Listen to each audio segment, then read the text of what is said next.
bišķi atšķirīgāks. Kāpēc man no viņam būtu jāmūk? Tad viss, ko mēs radām un liekam un kaut ko tur veidojam, neliekam aizsardzībai, bet gaismai, starojumu. Jā, liekam tādu domu. Jā. Tad jā. Jo puķes vāze ieliekot, piemēram, ar šo te skaisto starojumu, ar šo te smaržu. Jā, vot tad jā. Pie durvīm arī, lai katram gaisma. Tas nevis ir kaut tas. Ko tur aizsargā, tur katram. Tieši tā, jo tas rada interesi. Ja tu noliksi aizsardzība, ka tur ir, tad man rada interesi, jā, kas tad tur iekšā ir tāds. Ko tu tur aizsargā? Un te būs interese paprovocēt. Es, piemēram, vējas vanus tur noliek vienkārši tā viņa zinzinis, bet neiedomājas, ka kaut kāda aizsardzība. Jā. Man patīk tās skaņas. Jā. Lai priecē pašu un apkārt. Jā. Un tur, jā, piemēram, ir taisnības to, ka skaņa dzin, viņa rada telpā vibrāciju, līdz ar to enerģētiskais no viņa izvairās. Tur es piekrītu ar skaņām, ar šim te bļodām, ar visādiem sitamajiem, grabināmajiem. Izstādi istabas?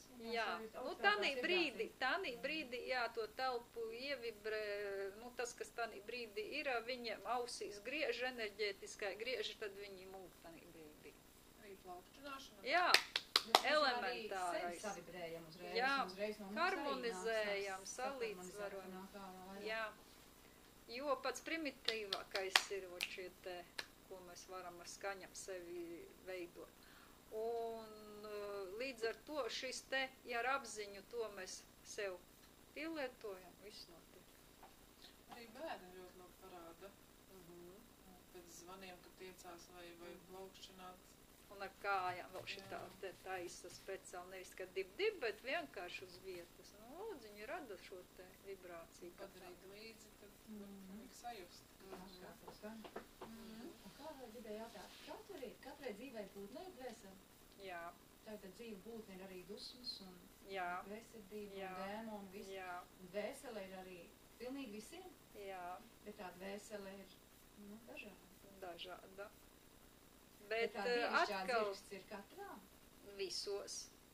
Arī visos. Pilnīgi visos. Un tāpēc ir tās lomu spēles, kuru lomu mēs esam, kurš katrs es vai viņš uzņēmies. Uz to brīdi tai spēlē kādu teātra lomu izvēlējies. Vai mēs ar laiku arī tādu varam kļūt? Mēs Pēc esam fiziskās dzīves. Jā, mums ir izvēles, kur mēs izskraidām, kur mēs apskatām vai kur mēs sevi iesprostojam.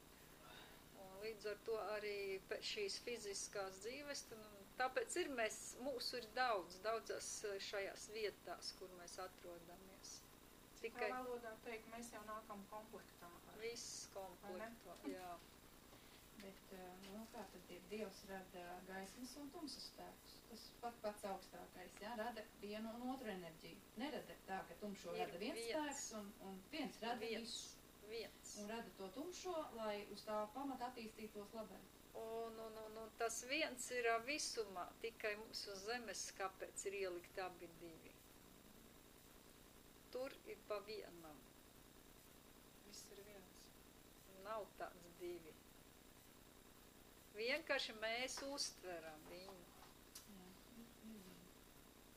Tas ir, dienā ir gaišs, naktī tumšs, iznāk gaisma tumsa. Bet tas, kad manas acis pa tumsu vienkārši neredz to gaismu, tas ir mans uzstādījums. Kaķis redz, pūce redz tieši tāpat kā dienā.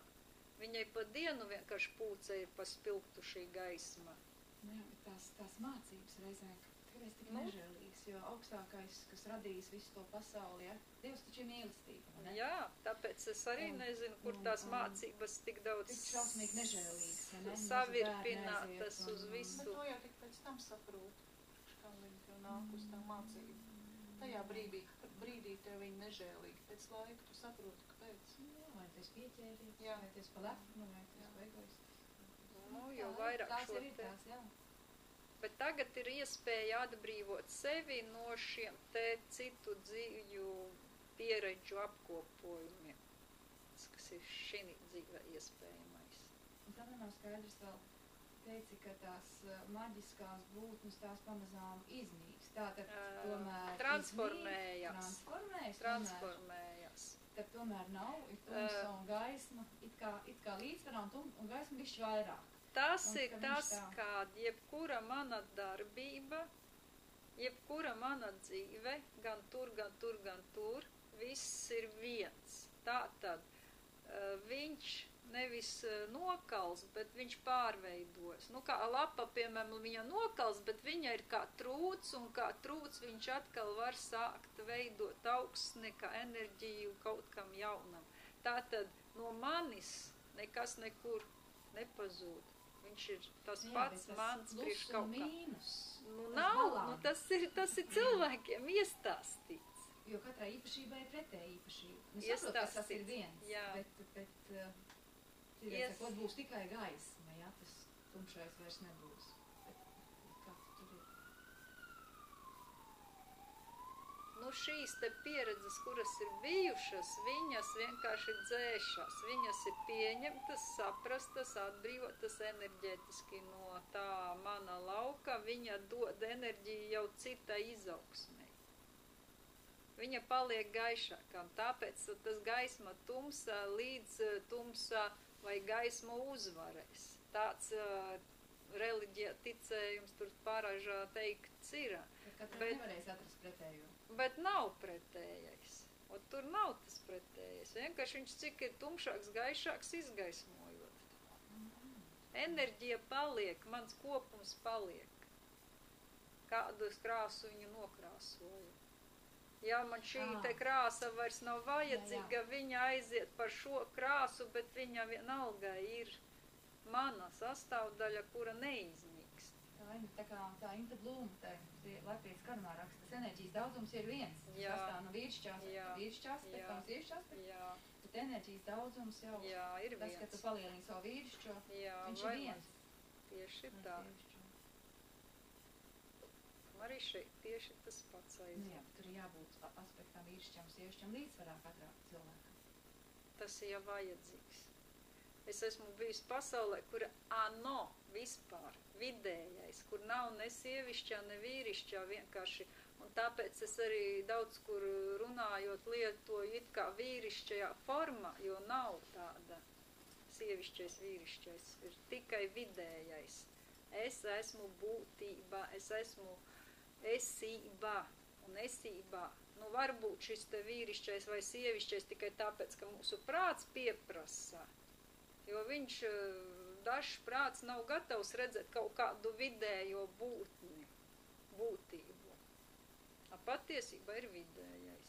Nav ne sievišķais, ne vīrišķais, ir vidējais. Vienkārši te dzīvē ar kādu aspektu ienāc. Jā. Tas ir tās pieredzes pašreizējās pa dzīvēm izējot. Bet ir vidējais, kur nav ne viens, ne otrs. Ja tu neesi realizēsies kā sieviete vai vīrietis normālai dzīvē, tad beigās piedzimst arī, ka tev kaut kas no sievietes, kaut kas no vīrietis. Jā. Tas ir izvēle, bet ja nav izvēle, mēs arī to varam vairs neizvēlēties. Pašu izvēles. Jā. Ir jau puš 4. Par avotiem tu vēl teici, kaut ko pastāstīsi. Jā, par vakar biju Karaļavota, un tur bija tā, ka man atnāca arī raksts par avotu, ka avotu ūdens un vispār ūdeņiem ir jāatrodas ēnā, kokos, aizaugušiem. Nevis attīrītiem, izcirstiem un klajiem. To rakstu ir krievu valodā, bet viņš ir ar to, kad dziļurbumi nav lietojami. Mēs lietojam, bet mēs negatavu ūdeni lietojam. Līdz ar to šis te ūdens, kurš iznāk avotā un ir ēnā, viņš ir dzīvinošs, dziedinošs, spēcinošs, rosinošs. Un tik līdz ūdens saņem saules enerģiju, viņš paliek nedzīvs, kūtrs, mazkustīgs. Tā liekas, tas no saules. Jā, es arī līdz šim pie tā biju domājusi, bet man vakar sakrita vienkārši divas informācijas. Aizvakar internetā es uzgāju šo informāciju par ūdeni. Mēs tagad... Jā, nu tas vispār, jā, tas, ko saka pareizi. Zemēm to dzīvīgumu uzsūdz. Kad vienkārši, nu tas ir no zinātniekiem, kas ir mirušais tagad, viņš par to ūdeni bija strādājis, kad cilvēkiem jādzer ūdens no avota, kurš ir ēna. Un ēna tāpēc, kad ēna dod šo te dzīvīgumu, jo vairāk tiek izcirstas upes malas, jo upē kļūst nekontrolējamāka, un tāpēc ir radušies šie te plūdi. Ūdens dabīgā gultnē, ēna sevi attīra, viņš vienmēr ir dzidrs, spirdzinošs, un kaitīgās vielas vienkārši viņā attīrās. Tik līdz ir iztīrītie krasti, sāk vairoties būtība šajā ūdenī, kas vairs nespēja attīrīt ūdeni un dot. Es arī biju pārliecināta par saulē paturēt ūdeni, kā enerģētiski. Nu jā, kaut kas tur tāds ir un kaut kas darbojošs. Bet šeit tagad izlasot un nesot tai karaļa avota ūdeni padzerot un paskatoties, enerģētiski sakrita ar to, ka, nu tā tad, pirmais ir tas, kad mēs lietojam daudz kur ne to ūdeni, ne tādu ūdeni, tad viņš ir vienkārši jāpārstrādā. Un dziļurbumu ūdens ir viņa skatījumā, un arī manā, ka viņš nav gatavs lietošanai. Viņš vēl nav izgājis visas savas informācijas, visus savus slāņus, lai cilvēkam iedotu maksimāli to, kas viņam ir nepieciešams.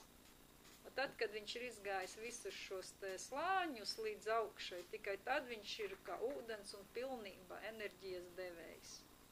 Tad parastā aka, grodu aka, tad ir labāka nekā... Nu, kā dziļurbums, bet tāpat viņš nav avota ūdens, kurš nāk augšā. Tu nevar pie mājas avotiņu dabūt. Varbūt, ka var, to tik vajag mēģināt dabūt, jā. Nu, mēs taisimies. Jā. Tad varbūt vienkārši pārtrauc tu ierakstu. Nē, nu mēs arī beidzam, vienkārši tāpēc bija jau pēdējais pie šā te. Labi, paldies.